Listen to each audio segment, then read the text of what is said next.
2-4টা আমলের ক্ষেত্রে প্রতিযোগিতা করি, ফরজ আমলের ক্ষেত্রে।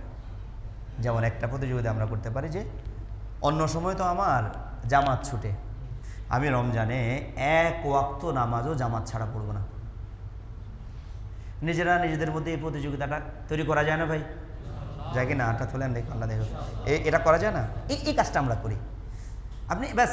আপনি আপনার বন্ধুর সাথে, আরেকজনের সাথে, 3-4 জনের সাথে আপনারা কমিটমেন্ট করেন, নিজেরা বলেন দেখবো এবার কার কয় ওয়াক্ত নামাজ কি হয় জামাত ছুটে। ছোট্ট একটা কাজ করেন সবাই মিলে, ছোট্ট একটু কাজ করেন যে আমি ইনশাআল্লাহ এই রমাদানে 1 ওয়াক্ত নামাজ জামাত ছাড়া পড়বো না। এই প্রতিযোগিতা করা যাবে না ভাই ইনশাআল্লাহ? 2 নম্বর কথা, এই রমাদানে একটা তারাবিও মিস করবো না। এই রমাদানে একটা তারাবিও কি করবো না, মিস করবো না। নিয়ত করা যায় না ভাই? নিয়ত করা যায় না ভাই ইনশাআল্লাহ? এই রমাদানে একটা তারাবিও মিস করবো না। বলা হয় 1 ওয়াক্ত নামাজ জামাত ছাড়া পড়বো না, একটা তারাবিও মিস করবো না। ঠিক আছে, 2টা গেল। 3 নাম্বার, এই রমাদানে একটা মিথ্যা কথাও বলবো না। 3 নাম্বার, এই রমজানে একটা মিথ্যা কথাও বলবো না। এটা থেকে বাঁচা কষ্ট কাদের সবচেয়ে বেশি? যারা কাপড়ের দোকানে চাকরি করে তাদের। যারা কাপড়ের দোকানে চাকরি করে আমার এই কথাটা থেকে বাঁচা তাদের সবচেয়ে বেশি কষ্ট। কেন ভাই? ভাই এত টাকা দিয়ে কিনছি আপনার জন্য। এটা কাপড়ের দোকানে যারা চাকরি করে, বিশেষ জায়গায় যারা চাকরি করে, এদের জন্য এটা তো বাঁচা কঠিন।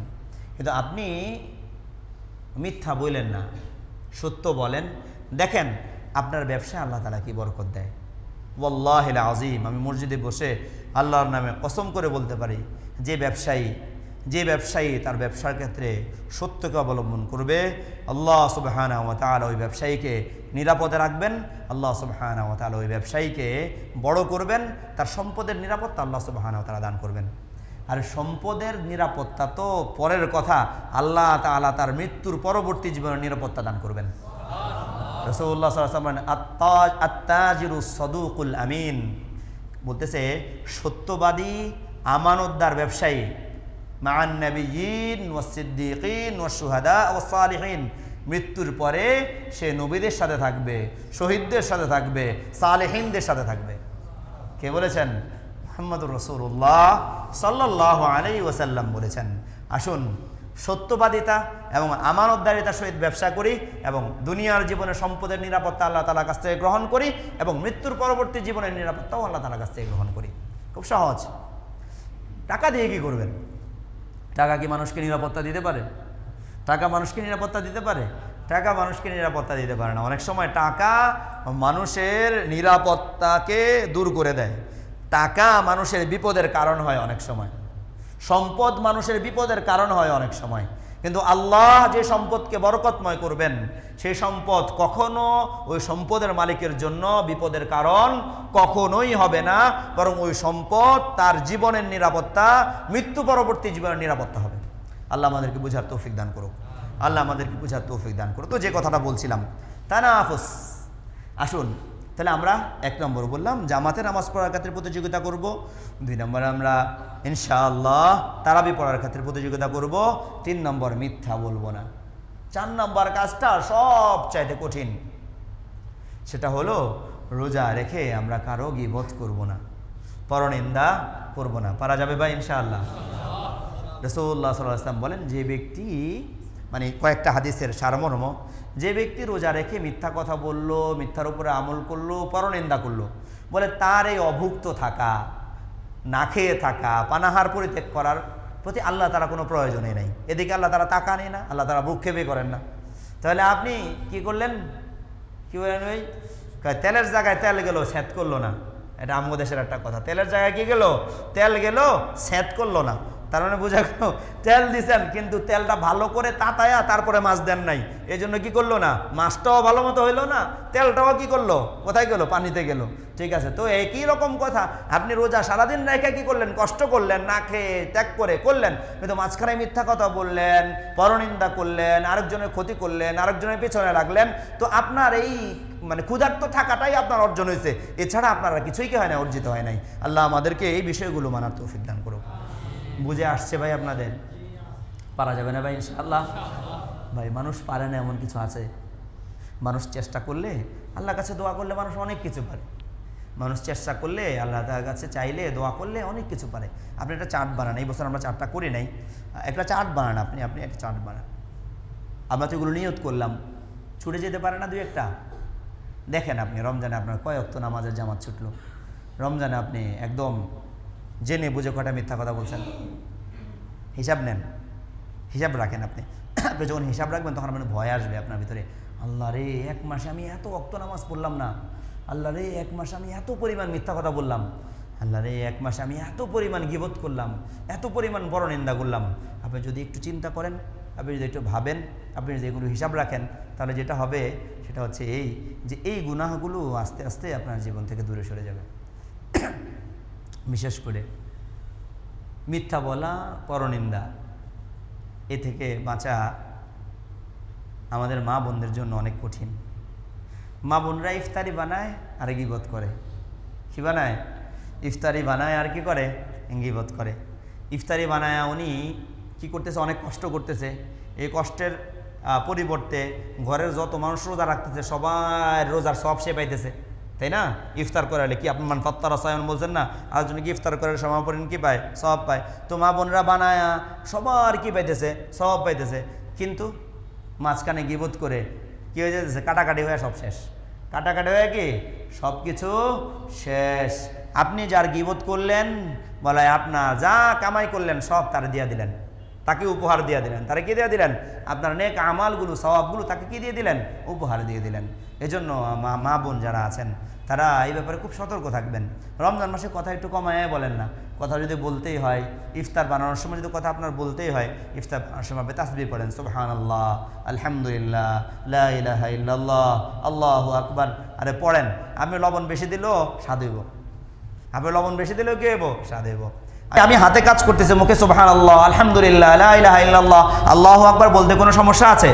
আচ্ছা, আমি যদি এটাই ব্যস্ত থাকি তাহলে কি আরেকজনের সাথে ওই দূর এইসব কথা বাদ, আমরা কি করি? কয়েকবার কি করি? 100 বার সুবহানাল্লাহ, 100 বার। দেখা যাবে আপনি ইফতার বানানোর সময় 1-150 বার কি হয়ে গেছে? আল্লাহু আকবার হয়ে গেছে, 1-150 বার সুবহানাল্লাহ হয়ে গেছে, 1-150 বার লা ইলাহা ইল্লাল্লাহ হয়ে গেছে, হ্যাঁ, 1-150 বার লা হাওলা ওয়ালা কুওয়াতা ইল্লা বিল্লাহ হয়ে গেছে। এই কালিমাগুলো কি জানেন? আল্লাহু আকবার কাবীরা, লা হাওলা ওয়ালা কুওয়াতা ইল্লা বিল্লাহ বলে কানজুম মিন কুনুজিল জান্নাহ।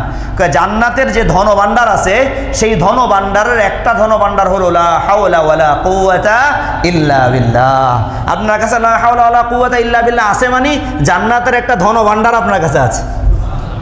জান্নাতের একটা কি আছে? ধন ভাণ্ডার আপনার কাছে আছে। চিন্তা করেছেন? আল্লাহ রাসূল হাদিসের ভিতরে বলেন লা হাওলা ওয়ালা কুওয়াতা ইল্লা বিল্লাহ দাওয়াউন লিতিসআতিন ওয়া তিসঈন। লা হাওলা ওয়ালা কুওয়াতা ইল্লা বিল্লাহ 99টা রোগের ঔষধ। কয়টা রোগের? 99টা রোগের ঔষধ। আইসারুহা আলহাম, সেটা যে সবচেয়ে ছোট যে রোগের কাজ করে সেটা হলো দুশ্চিন্তা।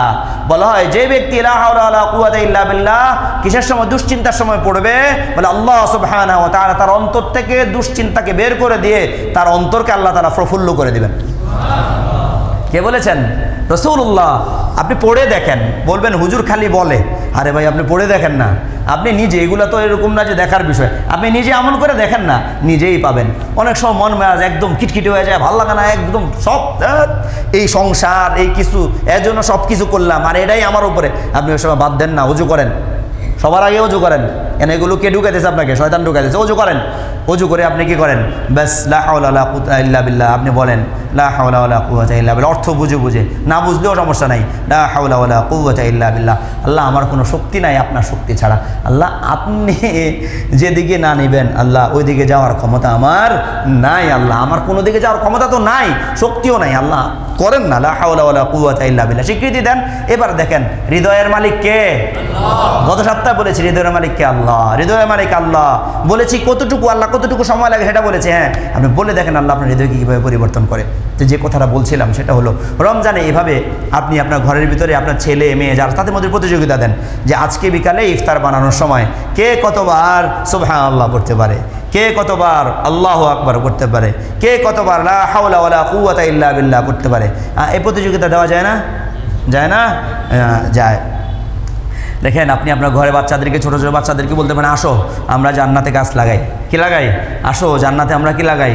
গাছ লাগাই। আসো আজকে আমরা সবাই মিলে জান্নাতে খেজুর গাছ লাগাবো। কি ভাই কেমন লাগানো সম্ভব না দুনিয়া বসে জান্নাতে খেজুর গাছ? হ্যাঁ ব্যাস সুবহানাল্লাহ, খেজুর গাছ একটা লেগে গেল। মরবে এটা?